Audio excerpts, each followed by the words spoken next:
ketika kita turunkan di atas tanah itu al-ma, hujan atau air, ihtazat wa rabat, tanah itu kembali gembur dan subur. Innal ladzi ahyaha la muhyil mauta, sesungguhnya zat yang menghidupkan tanah itu la muhyil mauta, dia mampu menghidupkan kembali mayat-mayat yang telah mati. Innahu ala kulli syai'in qadir, sesungguhnya dia Allah Subhanahu wa taala maha kuasa atas segala sesuatu. Ini ayat lain yang memberikan penjelasan terhadap ayat yang kita bacakan ini.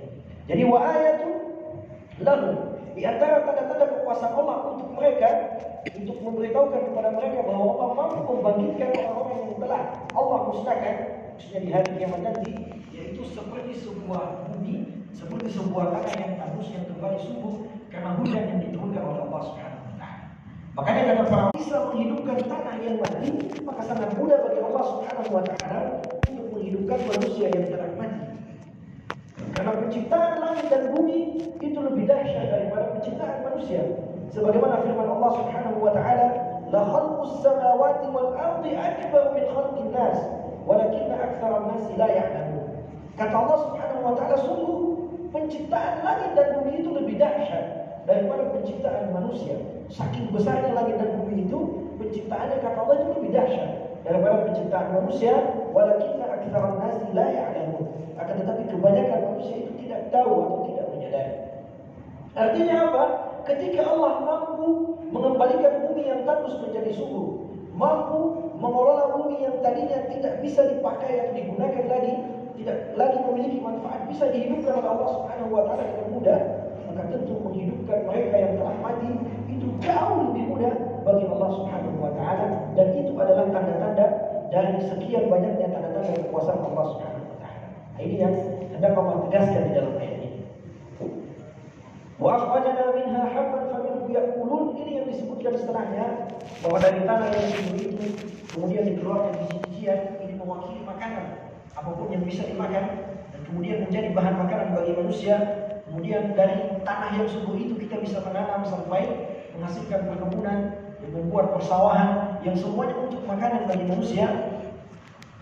Apa kata Allah Subhanahu wa taala? Yang itu Allah tegaskan dari semua itu adalah liyakulu min samarihi wa ma 'amilathu aydihim, bahwa segala yang Allah tumbuhkan di bumi itu adalah untuk kita makan, untuk kita manfaatkan, tentunya dengan aturan yang telah ditetapkan di dalam syariat, tidak berlebihan dan tidak merusak. Jadi segala apa yang ada di bumi itu diciptakan oleh Allah untuk manusia agar dimanfaatkan. Makanya Allah berfirman di dalam ayat yang lain, "Huwallazi khalaqalakum ma fil ardi jami'an," bahwa Dialah Tuhan yang telah menciptakan untuk kalian apapun yang ada di muka bumi. Maka kita manusia diciptakan untuk mengelola apa saja yang ada di muka bumi dengan syarat tidak berlebihan dan tidak merusak. Makanya Allah tegaskan, setelah Allah menegaskan Allah menciptakan segala sesuatu di bumi buat kita, di dalam ayat yang lain Allah berfirman, "Wala tufsidu fil ardi ba'da islahiha," dan janganlah kalian membuat kerusakan di muka bumi setelah Allah memperbaiki atau menciptakan bumi itu dengan sangat baik. Artinya semua untuk kita, tapi mesti dikelola dengan bijaksana, tidak berlebihan dan tidak serakah, sehingga tidak menyebabkan kerusakan dan bencana. Nah, ini yang hendak Allah tegaskan. Kemudian yang kedua, wa ma 'amilathu aydihim. Pertama, dia min samarihi, agar kita makan dari hasil bumi itu. Wa ma 'amilathu aydihim. Jadi wa ma 'amilathu aydihim ini kata para ulama maknanya ada dua. Kalau kita bisa hayalkan ayatnya, kita buka Quran, wa ma 'amilathu aydihim, ada ma di situ. Jadi ma dalam bahasa Arab itu maknanya banyak. Kata para ulama, di sini ada dua makna atau ada dua kemungkinan makna. Jadi dalam beberapa kitab tafsir itu ada perbedaan. Ada yang menyebutkan satu makna saja, ada yang menyebutkan satu makna yang lain. Sebagian mufassir menyebutkan keduanya. Makna yang pertama, bahwa ma ini di dalam ayat wa ma 'amilathu aydihim, dalam tata bahasa Arab namanya ma an-nafiyah, yaitu ma yang maknanya itu untuk meniadakan sesuatu. Terus maknanya bagaimana? Ketika wa ma 'amilathu aydihim, ma di situ artinya untuk meniadakan sesuatu, maka maknanya wa ma 'amilathu aydihim ayat ini bermakna bahwa semua yang kita makan dari bumi itu adalah pemberian murni dari Allah Subhanahu wa taala. Bukan dari hasil usaha kita, tapi itu memang Allah yang berikan untuk kita. Artinya apa? Apapun yang kita miliki yang ada di dunia ini semuanya adalah karunia dari Allah Subhanahu wa taala. Itu adalah milik Allah yang diberikan kepada kita. Bukan karena kita bekerja, tapi karena Allah memang ingin memberikan kepada kita. Nah, ini kalau makna ma itu an-nafiyah. Sebagian ulama mengatakan bahwa ma di sini namanya ma al-mausulah, yaitu ma yang berfungsi sebagai kata penghubung. Kalau disamakan dengan kata alladzi, kalau diterjemahkan yang. Jadi wa ma 'amilathu aydihim walladzi 'amilathu aydihim. Artinya apa? Di dalam proses mengelola tanah atau bumi, mulai dari awal sampai menghasilkan suatu hasil yang kita makan atau yang kita pergunakan untuk kebutuhan sehari-hari, di situ ada campur tangan Allah dan ada bagian dari usaha kita. Terus maknanya bagaimana? Artinya dalam bekerja jangan sampai kita lupa Allah Subhanahu wa taala. Karena apapun yang kita lakukan itu ada campur tangan Allah. Sehingga ketika bekerja kita bekerja semaksimal mungkin, tapi jangan lupa ada waktu untuk Tuhan. Jangan sampai waktu kita semua kita gunakan untuk bekerja, kita tidak memberikan waktu terhadap zat yang memberikan kita kekuatan, kemampuan serta pengetahuan yang membuat kita dapat bekerja. Nah, ini kalau maknanya diartikan dengan ma'al mausulah. Terus kata para ulama menyebutkan bahwa dua makna ini itu tidak bertolak belakang. Dua-duanya dapat kita terapkan di dalam ayat ini secara bersamaan. Artinya apapun yang kita makan semuanya adalah dari Allah Subhanahu wa taala. Maka kita jangan pernah sombong dengan apa yang kita miliki. Yang kedua, apapun yang kita lakukan, kesuksesan, hasil apapun yang kita dapatkan itu ada campur tangan Tuhan di dalamnya. Maka ketika kita sampai pada tingkat yang tinggi, jangan pernah lupa untuk bersujud, merendahkan diri di hadapan Allah Subhanahu wa taala. Nah, ini yang hendak para ulama sebutkan dari kedua makna ini. Jamaah salat maghrib yang dimuliakan oleh Allah Subhanahu wa taala. Itulah tanda-tanda kekuasaan Allah Subhanahu wa taala, bagaimana Allah yang menghidupkan bumi yang telah mati, yang menunjukkan kemampuan Allah untuk menghidupkan manusia yang telah mati. Yang mana dari bumi yang hidup itu ada banyak manfaat yang bisa kita ambil, yang manfaat itu seharusnya membuat kita semakin dekat dengan Allah Subhanahu wa taala. Kemudian Allah Subhanahu wa taala berfirman, Subhanalladzi khalaqal azwaja kullaha. Maha suci Allah yang telah menciptakan segala sesuatu itu berpasang-pasangan. Artinya segala sesuatu yang ada di bumi ini mesti ada pasangan. Kalau pasangannya belum ketemu mungkin nanti bertanya. Kalau nggak ketemu di dunia mungkin dia kira itu pasangan. Jadi semua diciptakan oleh Allah itu berpasang-pasangan. Di dalam ayat lain Allah tegaskan di dalam surat Al-Dhariyat ayat 49, wa min kulli syai'in khalaqna zawjayn la'allakum tadhakkarun. Dan dari segala sesuatu kami ciptakan berpasangan, ini diciptakan untuknya pasangan. La'allakum tadhakkarun, agar kalian itu bisa berpikir atau memikirkan hal tersebut. Artinya apa? Bahwa di dalam hidup ini kita membutuhkan pasangan.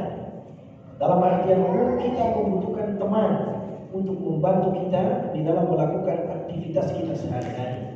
Entah itu yang bersifat duniawi, terlebih lagi yang bersifat ukhrawi. Kita butuh teman untuk menguatkan kita, untuk mendorong kita, untuk mengingatkan kita. Sebagaimana yang telah kita sebutkan pada pertemuan sebelumnya, dari faidah dari utusan yang diutus oleh Isa alaihissalam 2 dan kemudian dibantu lagi dengan utusan ketiga. Itulah pentingnya pasangan. Jamaah salat maghrib yang dimuliakan oleh Allah Subhanahu wa taala. Ini sebenarnya Subhanalladzi khalaqal azwaja kullaha mimma tunbitul ardu wa min anfusihim wa mimma la ya'lamun. Di sini ada ayat-ayat berkaitan dengan ilmu pengetahuan, tapi itu di luar kemampuan saya. Saya tidak begitu mendalami tentang ilmu pengetahuan modern khususnya. Makanya kita cukupkan sama hal-hal yang berkaitan dengan agama saja. Ada kitab khusus yang membahas tentang tafsir ayat-ayat kauniyah.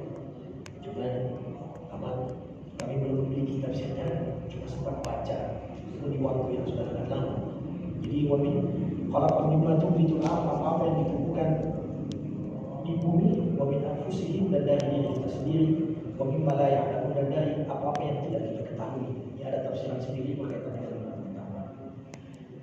Wallahu ta'ala a'lam wa a'lam. Jamaah salat pagi yang dimuliakan oleh Allah Subhanahu wa taala, ini tanda kekuasaan Allah yang pertama. Kemudian tanda kekuasaan Allah yang kedua di ayat 37 sampai ayat 40. Ini tanda kekuasaan Allah yang kedua. Allah Subhanahu wa taala berfirman, "Wa ayatun lahum al-lailu nasdahu minhu an-nahar."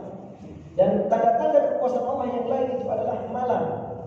Malam yang ditanggalkan oleh Allah Subhanahu wa taala dan digantikan dengan siang. Begitu pula sebaliknya, siang yang digantikan dengan malam.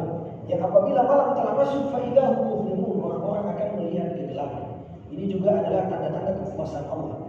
Selain Allah bisa menghidupkan tanah yang telah mati, Allah menyebutkan yang lebih dahsyat daripada itu, yaitu pergantian siang dan malam. Jadi pertama tadi yang biasa dulu tanah yang tandus, kemudian diturunkan hujan dan dia tumbuh kembali menjadi subur. Yang kedua, tandanya lebih dahsyat lagi, yaitu Allah mengatur pergantian siang dan malam, pergerakan matahari dan bulan. Wasyamsu tajri li mustaqarrin laha, dan matahari beredar li mustaqar, di tempat atau di garis edar yang telah diciptakan oleh Allah. Dzalika taqdirul azizil alim, dan itu adalah ketetapan dari Tuhan Al-Aziz Al-Alim, yang maha perkasa lagi maha mengetahui. Wal qamara qaddarnahu manazil, demikian pula bulan kata Allah, qaddarnahu manazil, kami telah tetapkan untuknya garis edar. Garis edar hatta ada al-wujudil qadim, sampai bulan itu berputar dari bentuk yang sempurna kemudian mengecil, bulan sabit maksudnya, sampai dia kembali pada bentuk yang sempurna lagi.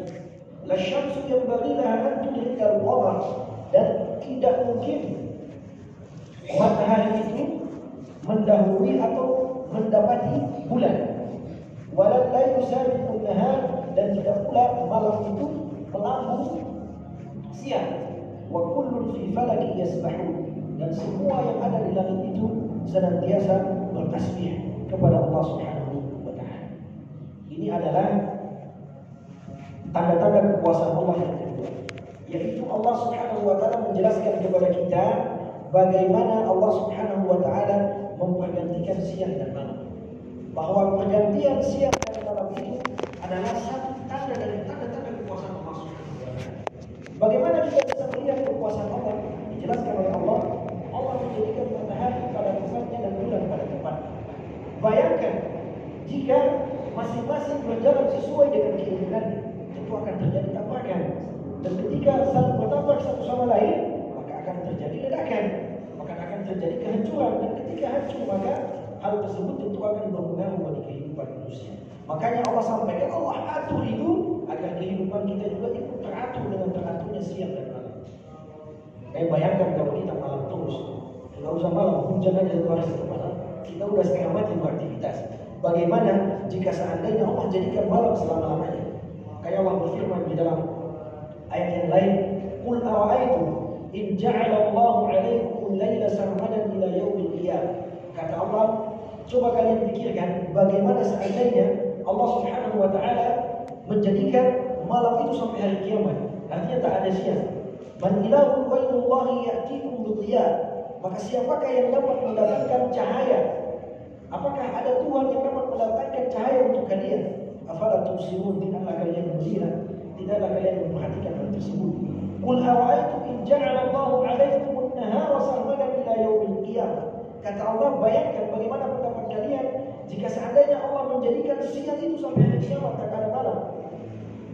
Man ilahun ghairullahi ya'tikum bilailin taskununa fihi. Maka siapakah Tuhan yang bisa mendatangkan malam agar kalian bisa beristirahat pada waktu itu? Ini Allah mengajak kita untuk berpikir bahwa pergantian siang dan malam itu adalah salah satu tanda dari tanda-tanda kekuasaan Allah yang dahsyat. Karena manfaatnya sangat besar dan pengaruhnya bagi kehidupan itu sangat luar biasa. Jamaah salat pagi yang dimuliakan oleh Allah Subhanahu wa taala, yang terkait dengan pergantian siang dan malam atau perputaran matahari ini. Di sini ada sebuah riwayat yang disebutkan oleh Al-Imam Ibnu Katsir rahimahullah. Beliau mengutip Riwayatnya banyak, tapi riwayatnya mirip-mirip. Kita ambil satu dari Abu Dzar radhiyallahu taala anhu bahwa ketika matahari tenggelam, terbenam, Rasulullah sallallahu alaihi wasallam bertanya kepada Abu Dzar. Kata Rasulullah, "Atadri aina tadhhab?" Kata Rasulullah, "Wahai Abu Dzar, apakah kau tahu kemana matahari itu pergi?" Jadi ditanya, kata Abu Dzar, "Allahu wa rasuluhu a'lam." Ya Allah dan Rasulnya yang paling mengetahui. Kata Rasulullah sallallahu alaihi wasallam, "Fa innaha tadhhab hatta tasjuda tahta al-'arsy." Sesungguhnya matahari itu dia pergi menghadap Allah Subhanahu wa taala. Ini tidak bisa kita bayangkan. Dia pergi menghadap kepada Allah Subhanahu wa taala, dia bersujud di bawah arsy-Nya Allah Subhanahu wa taala. Fatasta'dzina fayu'dzan laha.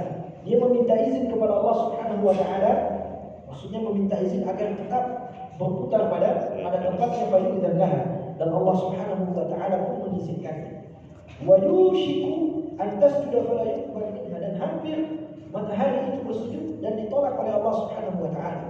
Wa tasta'dzin fala yu'dzan laha, dan hampir dia meminta izin untuk kembali dan tidak diizinkan oleh Allah Subhanahu wa taala. Hampir. Artinya tetap diizinkan dan matahari tetap berputar. Di dalam riwayat yang lain dari Abdullah bin Umar ada tambahan riwayat, kata Abdullah bin Umar, hatta idza kana yawm qarabat fasallamat wa sajadat wasta'dzanat fala yu'dzan laha, sampai pada suatu masa ketika dia sujud kemudian sujudnya ditolak, ketika dia meminta izin untuk kembali dan izinnya ditolak, fataqul innal masira ba'id wa inni illa yu'dzan li la ablu. Kata matahari, jalan itu sangat jauh dan aku tidak mendapatkan izin, fatuhbas masya Allah an tuhbas. Maka disitulah matahari kemudian ditahan oleh Allah Subhanahu wa taala sesuai dengan kehendaknya. Tsumma yuqalu laha, kemudian difirmankan kepada matahari dari Allah Subhanahu wa taala, itla'i min haitsu gharabti. Kata Allah Subhanahu wa taala, terbitlah kau dari mana engkau terbenam. Di sinilah terjadi hari kiamat. Kata Abdullah bin Umar, fa yauma idzin, fa min yauma idzin yaumul qiyamah, dan saat itulah terjadilah tanda-tanda hari kiamat, yaitu matahari terbit dari sebelah barat. Disitulah saat Allah tidak mengizinkan matahari untuk kembali pada tempatnya, melainkan disuruh terbit dari tempat dia terbenam. Nah, inilah salah satu kejadian menjelang hari kiamat, yaitu terbitnya matahari di tempat dia terbenam. Jemaah salat pagi yang dimuliakan oleh Allah Subhanahu wa taala, riwayat ini memberikan tambahan penegasan kepada kita bagaimana kekuasaan Allah di dalam mengatur benda-benda langit dan seluruh makhluk yang ada di langit maupun yang ada di bumi. Oleh sebab itu, untuk menegaskan kekuasaannya itu, Allah Subhanahu wa taala menutup firman-Nya, "Dzalika taqdirul azizil alim." Masih ingat, Asmaul Husna dalam ayat itu selalu memiliki kaitan dengan ayat atau masalah yang dijelaskan sebelumnya. Jadi ketika Allah menjelaskan bagaimana Allah mengatur matahari dan bulan, mengatur siang dan malam, Allah menjelaskan atau menegaskan, menutup penjelasan itu dengan dzalika takdir. Itu adalah ketetapan Allah yang Maha Al-Aziz, yang Maha Perkasa lagi Maha Mengetahui. Jadi Al-Aziz, dulu pernah kita jelaskan ya, Tanzil Al-Aziz Ar-Rahim, itu adalah nama Allah yang mengandung 3 hal. Kita ulang sedikit secara ringkas bahwa Al-Aziz itu yang pertama menunjukkan izzatul quwwah, yaitu keperkasaan Allah dalam artian bahwa Allah itu Maha kuat.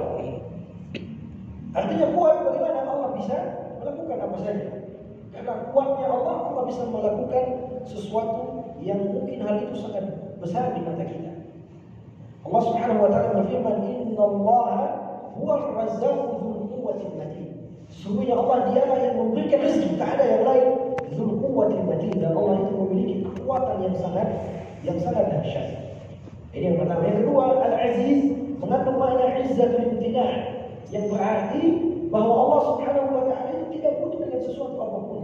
Artinya perkasaannya Allah, perkasaannya Allah adalah Allah itu tidak butuh sesuatu apapun, tidak butuh bantuan, tidak butuh pertolongan, tidak butuh tempat bersandar, tidak butuh apapun yang dibutuhkan oleh makhluk. Maka ketika kita membaca Al-Aziz, maka keperkasaan keperkasaan Allah itu adalah kekuatannya. Yang kedua adalah tidak butuhnya Allah terhadap sesuatu apapun. Allah tidak bisa kita celakai dan tidak bisa pula kita berikan keuntungan. Tetapi Allah dialah yang mencelakakan kita dan dialah juga yang memberikan kita keberuntungan. Kemudian ini ditujukan dalam firman-Nya subhanahu rabbika rabbil izzati amma yasifun. Jadi maha suci Tuhan Rabbil Izzah, zat yang memiliki kekuatan. Amma yasifun, yang mana kekuatan itu tidak seperti yang mereka sifati, maksudnya orang-orang kafir. Allah jauh lebih kuat daripada itu.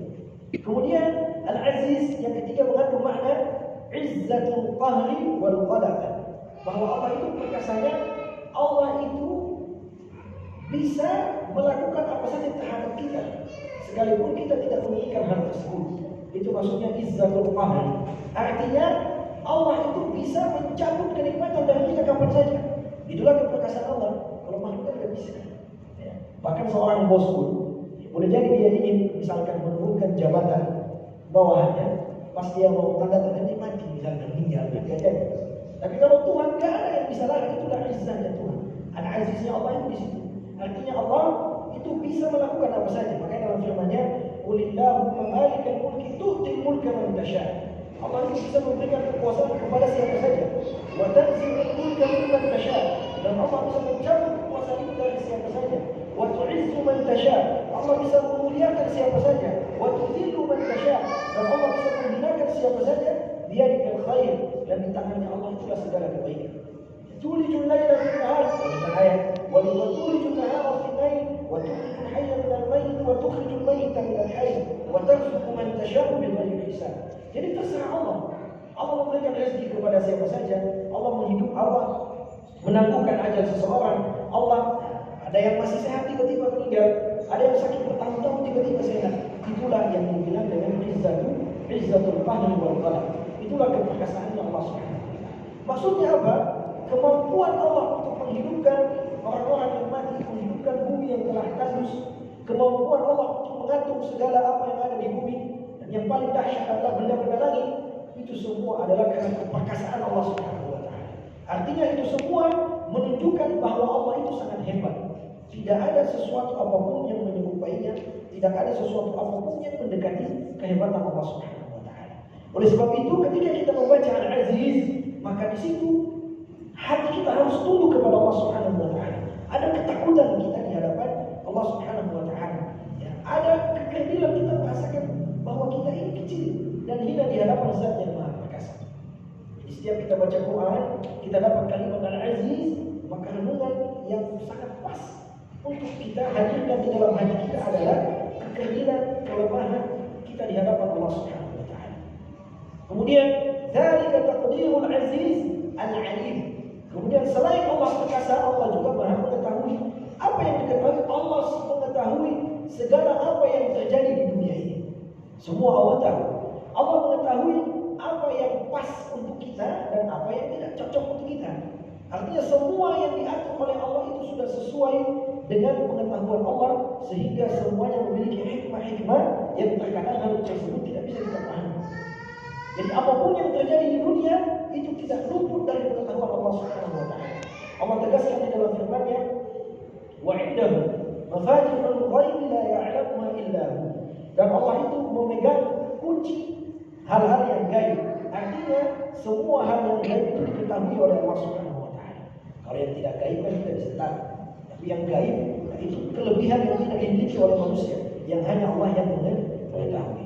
Kata Allah, "Wa 'indahu mafatihul ghaib la ya'lamuha illa hu wa ya'lamu ma fil barri wal bahr." Dan Allah mengetahui segala apa yang terjadi di laut dan segala apa yang terjadi di daratan. "Wa ma tasqutu min waraqatin illa liya'lamuha."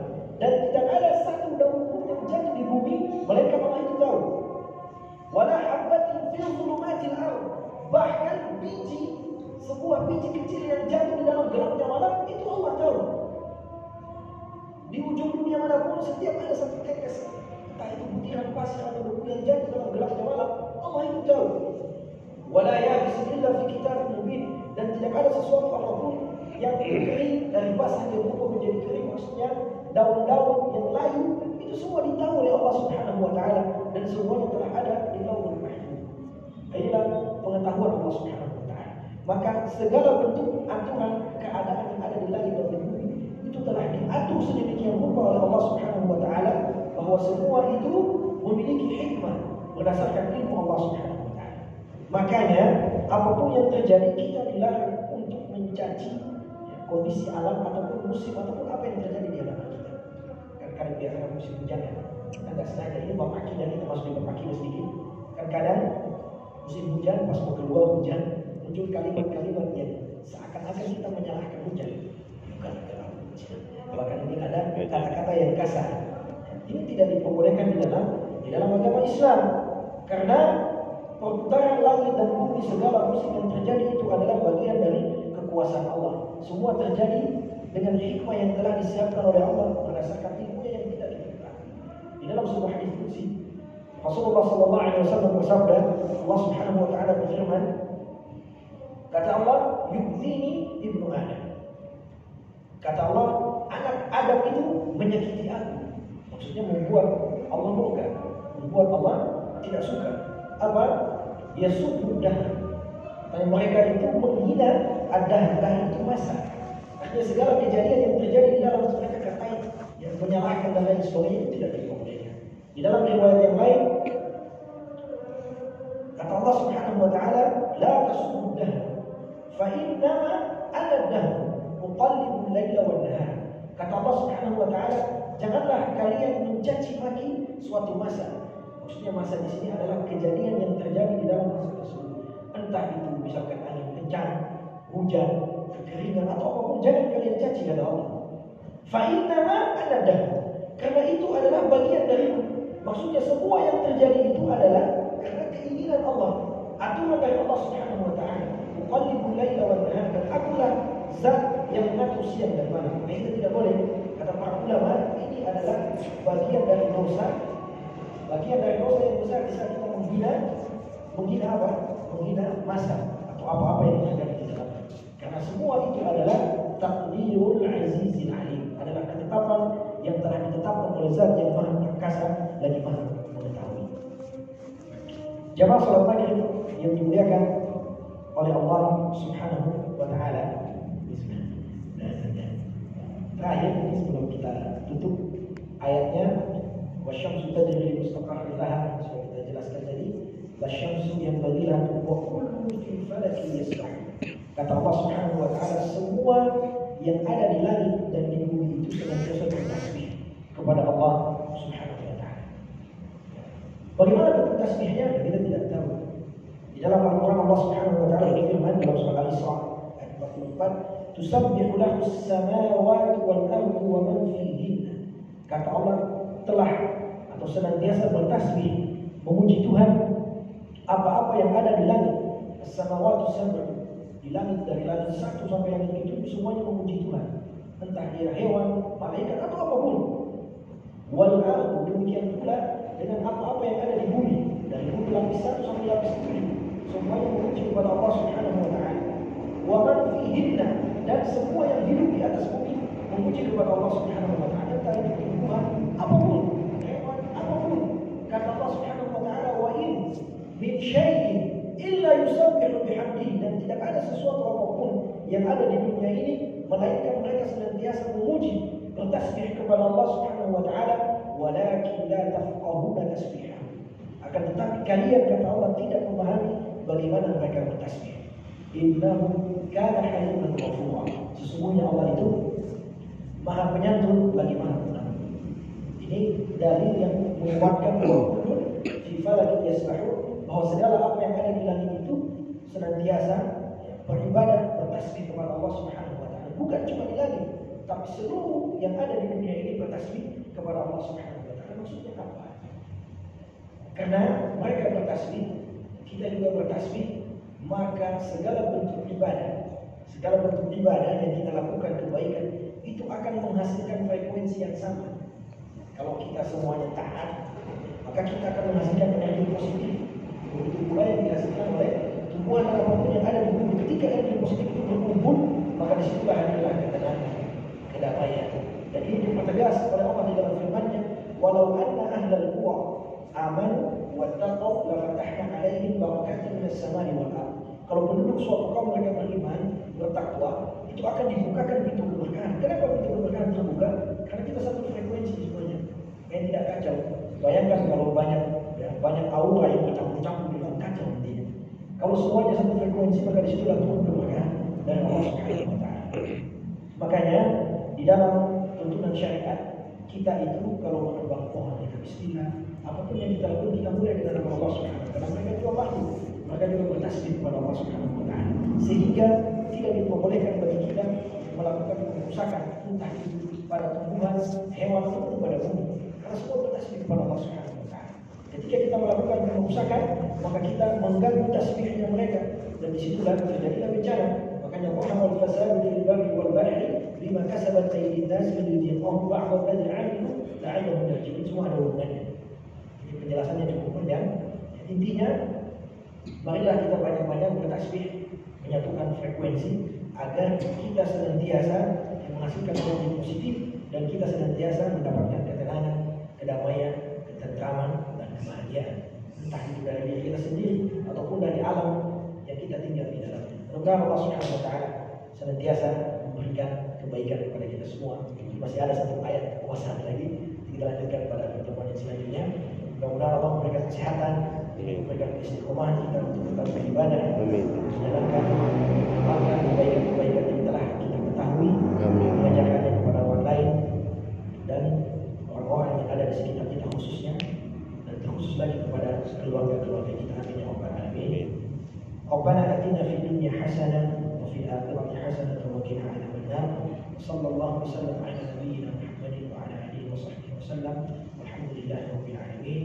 Assalamualaikum warahmatullahi wabarakatuh. Waalaikumsalam.